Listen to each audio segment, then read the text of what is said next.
BRS అధినేత కేసీఆర్ ఢిల్లీకి వెళ్లనున్నారు. ఇక ఈ వారంలోనే ఆయన ఢిల్లీ టూర్ ఉంటుందని విశ్వసనీయ సమాచారం. అసెంబ్లీ ఎన్నికల్లో ఓటమి పాలైన తర్వాత కేసీఆర్ ఢిల్లీకి మొదటిసారి వెళ్లనున్నట్టు. ఇక 2-3 రోజుల్లో పూర్తి క్లారిటీ వచ్చే అవకాశాలు అయితే ఉన్నాయి.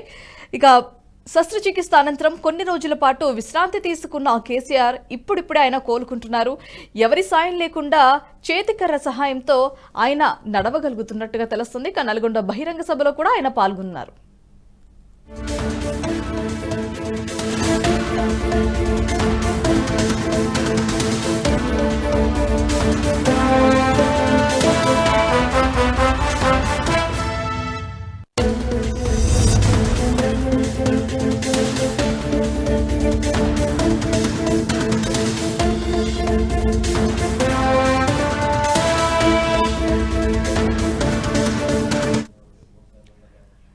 మరోవైపు రానున్న లోక్సభ ఎన్నికల్లో బీజేపీతో కేసీఆర్ పొత్తు పెట్టుకోబోతున్నారనే ప్రచారం పెద్ద ఎత్తున సాగుతోంది. రాజకీయ విశ్లేషకులు సైతం దీనిపై పలు రకాలుగా విశ్లేషణలు చేస్తున్నారు. ఈ సమయంలో కేసీఆర్ ఢిల్లీకి వెళుతుండడంపై ఆసక్తి నెలకొంది. అయితే ఢిల్లీ పర్యటనలో కేసీఆర్ ఎవరిని కలవబోతున్నారనే దానిపై ఇంకా క్లారిటీ అయితే రాలేదు. పర్యటనకు సంబంధించిన ఎజెండాపై కూడా వివరాలు వెల్లడి కాలేదు. 2-3 రోజుల్లో కేసీఆర్ పర్యటనపై పూర్తి క్లారిటీ వచ్చే అవకాశం ఉంది. లోక్సభ ఎన్నికల్లో బీజేపీ, బీఆర్ఎస్ రెండు పార్టీలు కలిసి పోటీ చేస్తే అత్యధిక స్థానాలను కైవసం చేసుకోవచ్చనే ఆలోచనలో కేసీఆర్ ఉన్నట్లు సమాచారం. ఇంకోవైపు బీఆర్ఎస్ తో కలిసి పోటీ చేస్తే తెలంగాణలో కాంగ్రెస్ ఆధిపత్యానికి చెక్ పెట్టొచ్చునని కూడా బీజేపీ పెద్దలు భావిస్తున్నారు.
రైట్ బులెటిన్ లో బ్రేకింగ్ న్యూస్ చూస్తున్నాం. బీఆర్ఎస్ అధినేత కేసీఆర్ ఢిల్లీకి వెళ్లనున్నారు. ఈ వారంలోనే ఆయన ఢిల్లీ టూర్ ఉంటుందని విశ్వసనీయ సమాచారం. అసెంబ్లీ ఎన్నికల్లో ఓటమి పాలైన తర్వాత కేసీఆర్ ఢిల్లీకి వెళ్లటం ఇదే తొలిసారి. శస్త్రచికిత్స అనంతరం కొన్ని రోజుల పాటు విశ్రాంతి తీసుకున్న కేసీఆర్ ఇప్పుడిప్పుడే ఆయన కోలుకుంటున్నారు. ఎవరి సాయం లేకుండా చేతికర్ర సహాయంతో ఆయన నడవగలుగుతున్నారు. నల్గొండ బహిరంగ సభలో కూడా ఆయన పాల్గొంటారు.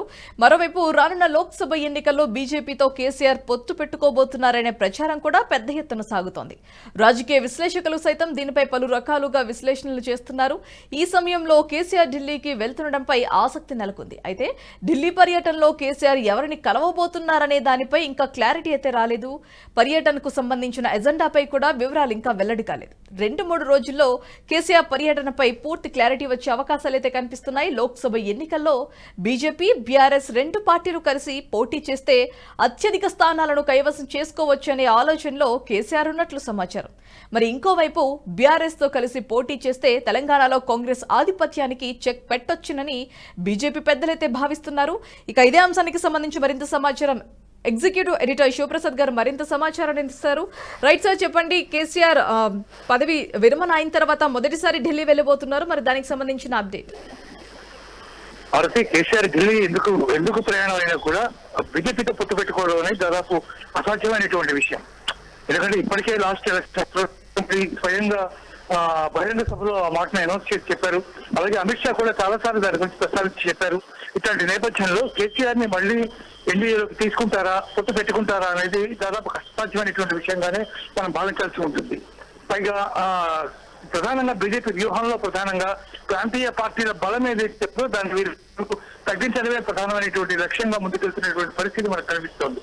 ఇట్లాంటి నేపథ్యంలో ఇప్పటికే అనుకున్న దాన్ని సాధించి టీఆర్ఎస్ కేవలం అతి తక్కువ సీట్లకి అసెంబ్లీలో కట్టడి చేసినటువంటి వ్యూహం పొందినటువంటి బీజేపీ ఒక్కసారిగా మళ్ళీ టీఆర్ఎస్ పొత్తు పెట్టుకుంటుందా అనేది చాలా అంటే $1 బిలియన్ ప్రశ్నగా మనకి మిగిలిపోతుంది. మరోవైపు రాష్ట్ర స్థాయిలో కిషన్ రెడ్డి కానీ లేకపోతే మిగిలినటువంటి నేతలు, జాతీయ స్థాయిలో నేత అయినటువంటి లక్ష్మణ్ కానీ, కేంద్ర మంత్రి కూడా అయినటువంటి కిషన్ రెడ్డి కానీ చాలా స్పష్టంగా చెప్తున్నారు బీఆర్ఎస్ ఎట్టి పరిస్థితుల్లోనూ పొత్తు ఉండదని. ఒకవేళ కేసీఆర్ కనుక తన ప్రయత్నాలు ఏమైనా తాను చేయదలుచుకుంటే వాటి కోసం ఒకవేళ ఢిల్లీ వెళ్తే వెళ్ళకపోవచ్చు. ఎంతవరకు సఫలీకృతం అవుతుంది, ఎంతవరకు నిజం అవుతుంది, ఎన్డీఏలోకి ఏ విధంగా వాళ్ళు చేర్చుకుంటారు, ఇవన్నీ కూడా చాలా పెద్ద ప్రశ్నలుగా మనకి మిగిలిపోతాయి. ఒకవేళ అదే కనుక జరిగితే ఇంతకాలం బీజేపీ చెప్తున్నటువంటి మాటలకి అర్థం లేనటువంటి పరిస్థితి రాష్ట్రంలో ఏర్పడుతుంది. బీజేపీ కోలుకోలేనటువంటి ఏర్పడుతుంది. కాంగ్రెస్ బీజేపీ రెండు కూడా పరస్పర పోటీ పడుతున్నటువంటి నేపథ్యంలో బీజేపీ తన యొక్క ప్రత్యర్థి అయినటువంటి ఇంతకాలం తన ప్రత్యర్థి అయినటువంటి టీఆర్ఎస్ ని ఒకసారిగా మళ్ళీ తనలో కనుక కలుపుకుంటే ఇంతకాలం చెప్పినటువంటి మాటలన్నీ అబద్ధాలుగానే భావించవలసినటువంటి పరిస్థితి ప్రజల దగ్గర ఉంటుంది. తలెత్తుకోలేని పరిస్థితి బీజేపీకి ఏర్పడుతుంది. అందువల్ల అటువంటి పరిస్థితి ఏ రకంగా చూసినా కూడా వచ్చే అవకాశం లేదని రాజకీయ విశ్లేషకులు కానీ బీజేపీ నేతలు కానీ భావిస్తున్నారు. ఇలాంటి నేపథ్యంలో ఆయన ప్రయాణం ఎప్పుడైనా ఎప్పుడు జరిగినా ఎవరిని కలిసినా దానికి ప్రయోజనం ఉండే అవకాశం మాత్రం కనిపించట్లేదని చెప్పుకోవచ్చు Bharathi. Right, thanks for the update Sivaprasad.